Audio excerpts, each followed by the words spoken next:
Selamat siang semua. Perkenalkan, nama saya Putra Maulana. Saya dari jurusan Teknik Informatika.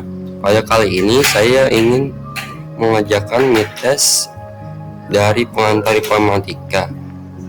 Saya dari kelompok 3 yang terdiri dari saya sendiri, Putra Maulana, Michael Supano, Jason Nathan, dan Rafael Yuswacat.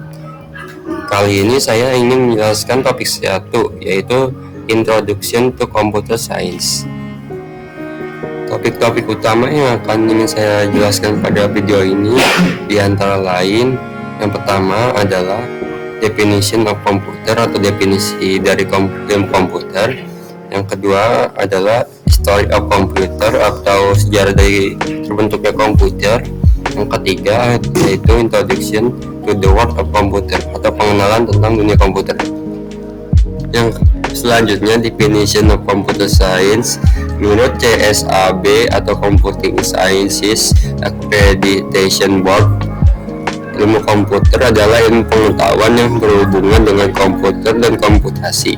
Di dalamnya terdapat teoretika, eksperimen, dan pendesainan komponen, serta termasuk di dalamnya hal-hal yang berhubungan dengan teori-teori untuk memahami komputer device, program, dan sistem, eksperimen untuk pengembangan dan pengetesan konsep, metodologi desain, algoritma, dan tool untuk merealisasikannya. Yang kedua, menurut Peter J. Denning, ilmu komputer adalah studi sistematik tentang proses algoritmik yang menjelaskan dan mentransformasikan informasi, baik itu berhubungan dengan teori-teori, analisa, desain, efisiensi, implementasi, ataupun aplikasi yang ada apa adanya. Pertanyaan mendasar berhubungan dengan ilmu komputer adalah apa yang bisa otomatisasikan secara efisien. Dari persamaan pemakaian terminologi dan hakikat makna dalam definisi yang digunakan di atas, dapat disimpulkan bahwa ilmu komputer adalah ilmu pengetahuan yang berisi tentang teori, metodologi, desain, dan implementasi, berhubungan dengan komputasi, komputer, dan algoritmanya dalam perspektif perangkat lunak atau software maupun perangkat keras hardware. Ilmu yang dipelajari dalam teknik informatika diantaranya yang pertama dasar matematika, contohnya aljabar boolean, matematika diskret, kalkulus, teori graf, teori informasi, logika simbolik, dan juga peluang dan statistik. Yang kedua, teori ilmu komputer, yaitu contohnya kompilator, kriptografi, teori komputasi. Yang ketiga, perangkat lunak, contohnya adalah program komputer dan pemrograman, teknik pemrograman, rekayasa perangkat lunak, bahasa pemrograman, dan juga sistem operasi. Yang ketiga, organisasi sistem komputer, contohnya arsitektur komputer, jaringan komputer, dan yang lain-lain. Yang keempat, organisasi komputer. Yang kelima, data dan sistem informasi, yaitu contohnya struktur data, representasi penyimpanan data, enkripsi data, dan lain-lain. Yang keenam, metodologi komputasi, contohnya dalam manipulasi simbolik dan aljabar, kecerdasan buatan, grafik komputer. Yang ketujuh adalah aplikasi komputer. Yang ketujuh contohnya adalah pengolahan data administratif dan perangkat lunak matematika.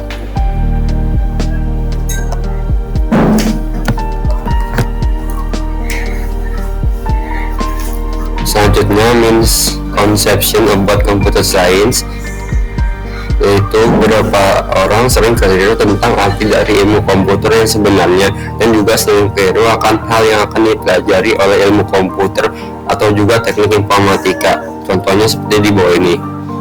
Beberapa persepsi yang salah kapan tentang ilmu komputer, yaitu yang pertama, ilmu komputer adalah ilmu yang mempelajari tentang komputer.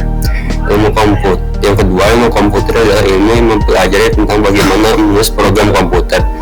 Kesalahan yang ketiga, yaitu ilmu komputer adalah ilmu yang mempelajari tentang penggunaan aplikasi komputer. Topik kedua yaitu History of Computer Science. Yang pertama, the early period atau sebelum tahun 1940. Pada tahun 1614, John Napier menemukan logaritma yang berguna pada pemrograman komputer. Pada tahun 1622, ditemukannya Mister Hitung atau juga kalkulator mekanis yang dioperasikan oleh tangan dengan menggeser dua penggaris. Pada tahun 1672, ditemukannya kalkulator mekanis pertama oleh Blaise Pascal. Pada masa kedua, yaitu the birth of computer atau lahirnya komputer, yaitu pada antara tahun 1940 sampai 1950. Pada tahun 1943, Alan Turing membuat Colossus, yaitu komputer elektronik digital pertama yang dapat diprogram namun tidak sepenuhnya, yaitu Mark I, dan ditingkatkan lagi menjadi lebih baik, yaitu Mark II. Pada tahun 1944, Harvard Mark I atau IBM Automatic Sequence Controller Calculator dibuat oleh Howard Aiken, salah satu komputer elektromekanis serbaguna paling awal yang digunakan dalam upaya perang selama bagian terakhir Perang Dunia Kedua. Pada tahun 1946, diperkenalkannya ENIAC, singkatan dari Electronic Numerical Integrator and Computer, adalah komputer elektronik penuh pertama yang didesain agar Turing Complete, yang mampu diprogram ulang dengan cara mengatur ulang kabelnya agar dapat menyelesaikan segala jenis masalah perhitungan. Yang ketiga, era ketiga, yaitu modern era, yaitu tahun 1950 sampai sekarang. Yang pertama yaitu generasi pertama komputer, ditemukannya pada tahun atau umumnya dikenal sebagai komputer elektromekanis yang menggunakan tabung vakum sebagai contoh. ENIAC menggunakan tabung vakum, mengandalkan bahasa mesin dan logika boolean. Generasi kedua komputer atau juga disebut komputer transistor adalah komputer yang menggunakan transistor diskrit sebagai pengganti tabung vakum. Komputer elektronik generasi pertama menggunakan tabung vakum yang menghasilkan panas dalam jumlah besar, berukuran besar, dan tidak dapat diandalkan. Komputer generasi ketiga menggunakan integrated circuit atau IC sebagai pengganti transistor. Satu IC memiliki banyak transistor, resistor, dan kapasitor beserta sirkuit yang terkait. Komputer generasi keempat ditemukan di antara tahun 1971 sampai 1980.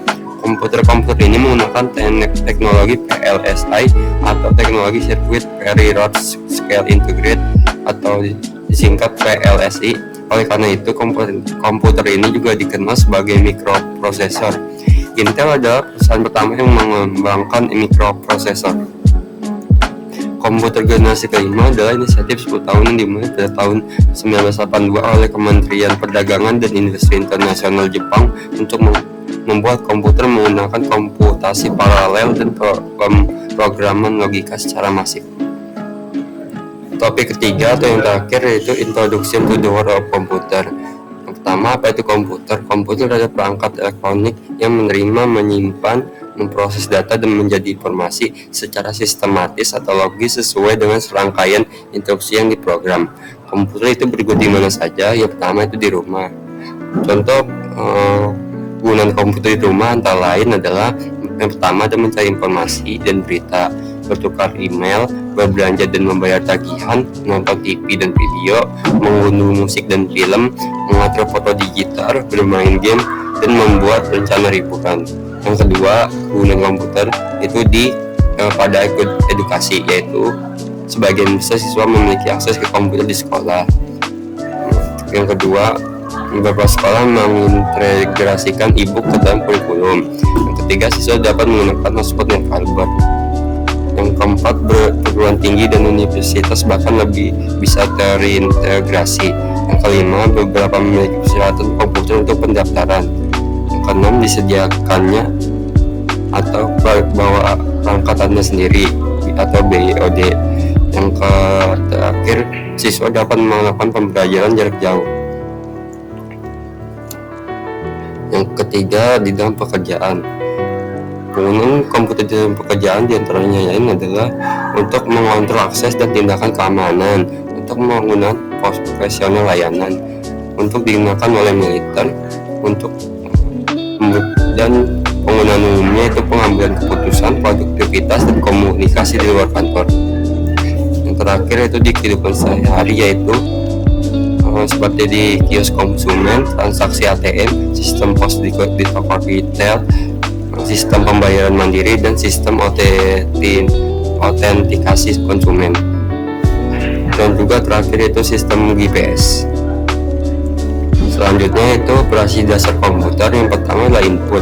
Input adalah unit luar yang digunakan untuk memasukkan data dari luar ke dalam mikroprosesor. Yang kedua itu processing, yaitu prosesor melakukan operasi pada data. Yang ketiga itu output, biasanya digunakan untuk menampilkan data atau dengan kata lain untuk menangkap data yang dikirimkan oleh mikroprosesor. Contohnya adalah data yang akan ditampilkan pada layar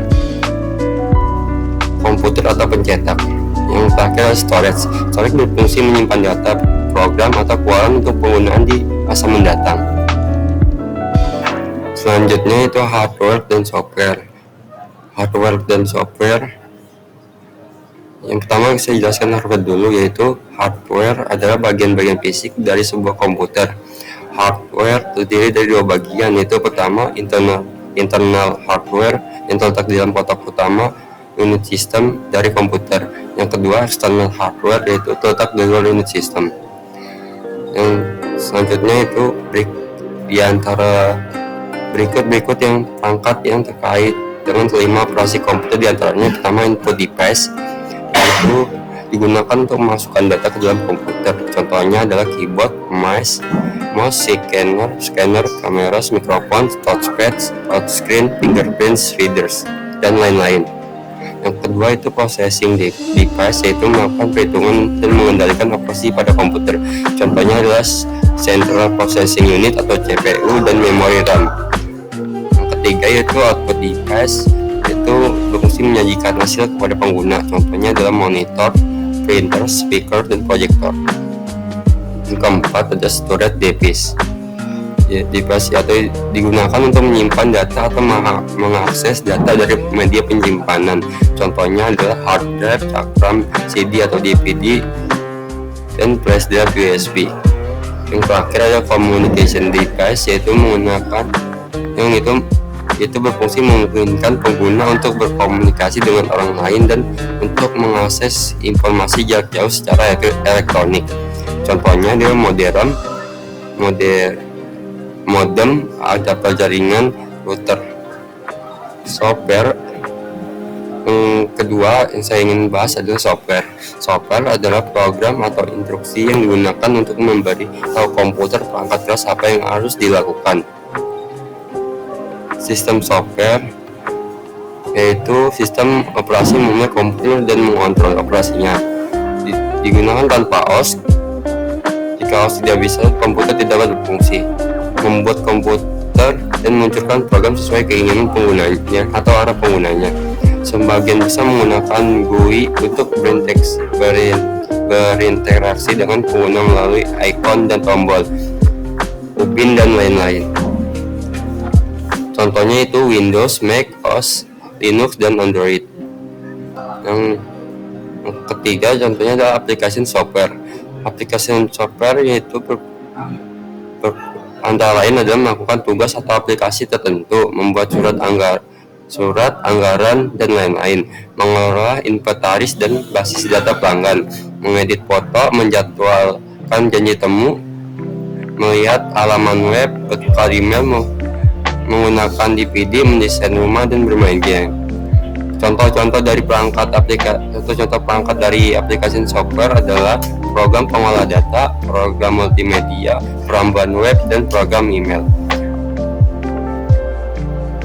Ini sumber-sumber yang saya gunakan sebagai riset untuk tugas mid semester saya ini. Sekian dari saya tentang penjelasan saya tentang topik satu ini. Mohon maaf bila ada kesalahan. Sekian dari saya, terima kasih.